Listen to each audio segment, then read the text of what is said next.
and welcome back to a very exciting Week 7 edition of Fantasy Factor. We'd like to start the show by apologizing for our absence these last 2 weeks. Unfortunately, technical difficulties and midterms got the best of us. But regardless, we are back. We're ready to talk some fantasy football. That's right, Mike. But before we get into the Week 7 show, I believe you have something important to say regarding a certain matchup with NCTV's own Sean McVay. Unfortunately, Matt, you were correct. Sean did beat me and my team pretty badly, even after what I thought was a good week of practice and preparation. The boys just didn't have enough in them to overcome the overwhelming might of Sean's team. Justin Herbert and Kareem Hunt led Sean to a 165-111 win, scoring 43 and 26 points respectively. But now, enough about the past, Matt. Why don't you get us started with your surprise player at this point in the season? My surprise player of the season so far is Antonio Brown, and I'm not really sure if that should surprise me at all. But Brown has been stellar in the games he's played this season. He's looked like his former self in just about every way, connecting perfectly with a never-aging Tom Brady as well. He's getting a healthy 19.1 points per game in ESPN leagues right now, and I don't see what would stop him, knock on wood. It's kind of nice to see a guy who's had so many issues with the league do so well recently, and you can tell it puts him in a better mood and makes him play better as well. So my surprise player of the season today is Chiefs quarterback Patrick Mahomes. As you might have guessed, this is not a good surprise. I've been so disappointed with his performances this season. Of course, the season I decided to draft him in both of my leagues, the seemingly unstoppable demigod, who has been being paid $500 million to throw a football, is second in the league in interceptions thrown through the first 6 games. He's already thrown more interceptions this year, 8, in 6 games than all of last year when he only threw 6. However, despite his less than ideal start to the season, he is still putting up above average fantasy points. But I didn't draft Mahomes for him to be above average. I drafted him to single-handedly carry my team to the championship.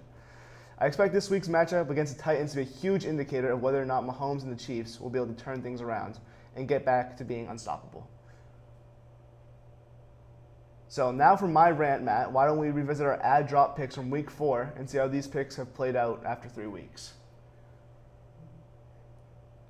Honestly, Mike, I think my picks so far are pretty good.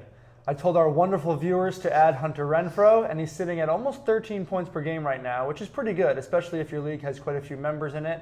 His ownership was and still is pretty low, so you can still add him if you'd like a wide receiver to put in the flex position or for certain bye weeks that you might need an extra wide receiver. Secondly, my drop pick, David Johnson, is looking more and more like a good decision to drop. Johnson is either not playing well this year, not getting many touches, or just a mixture of both, but he has not scored more than 11.8 points all season. Usually I'm not very accurate in my picks, so I have to give myself a bit of credit on this one, Mike. How about you? So first I'll start with my ad, who has recently reinstated wide receiver Josh Gordon, who this time landed with the Chiefs. In all honesty, Matt, I believe it is a little too early to truly grade this pick. He has only played in 1 game so far this season. It was against a very tough Bills defense. And in that game, he had 1 catch for 11 yards.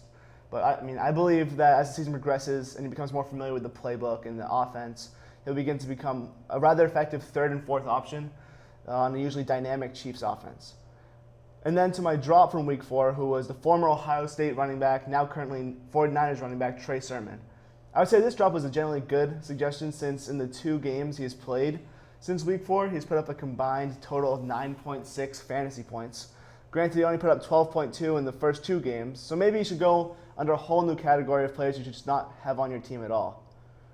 I expected him to have a much larger role in the 49ers rushing attack due to the absence of Raheem Mostert.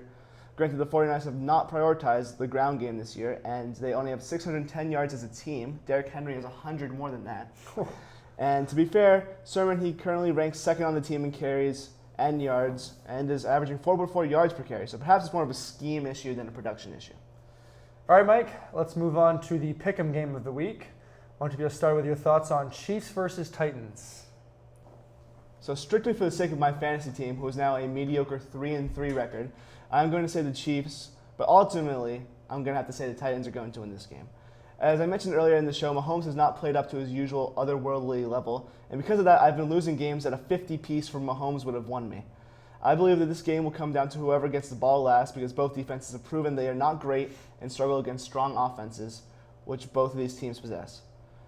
Quickly, touching on the Titans, Derrick Henry has been on an absolute tear so far this season. In 6 games, he has 783 yards and 10 touchdowns, which would be a great season for many running backs. He's done that in 6 games. He has also recorded the fastest run so far this season, recording a speed of over 21 miles an hour.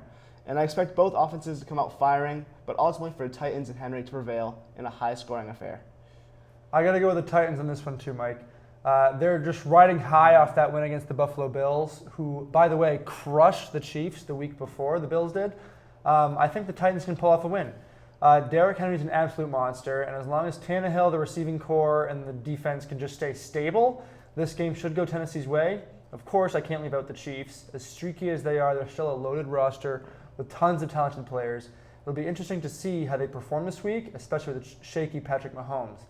They just came off a big comeback win against a football team, but overall, I think that the Tennessee Titans, off a big win against arguably the best team in the league, should take this game in a close score. So now let's move on to a brand new section called What Week Will the Lions Get Their First Win?, where we try and predict when the poor Detroit Lions will get their first win of the season. To be fair, the Lions have had a lot of very close games, arguably too many close games. Their time is coming. I think it'll have to wait until December 12th against the Denver Broncos in Denver. Denver is a similar team to Detroit, in my opinion. I think the pure heart will get the Lions through this game. Just heart and grit will get the Lions through this game. Their coach is an absolute monster, too. I like him a lot. I believe the Lions' best chance for a win this season will be Week 8 when they play the Eagles at home. The Eagles are not great, struggle greatly when the defense takes away Hurts' ability to run the ball. So if the Lions continue to play their streak of playing teams really close and tough, I can see them pulling out their first and perhaps only win of the season. All right, guys, I guess we'll just have to wait and see. That wraps up this episode of Fantasy Factor. We apologize again for missing the past 2 weeks. Hopefully it didn't put you out of the playoff picture for missing out on all our Fantasy Factor content that probably gets you through the week. Thanks for watching. As always, I'm Matt. He's Mike. We'll see you next time.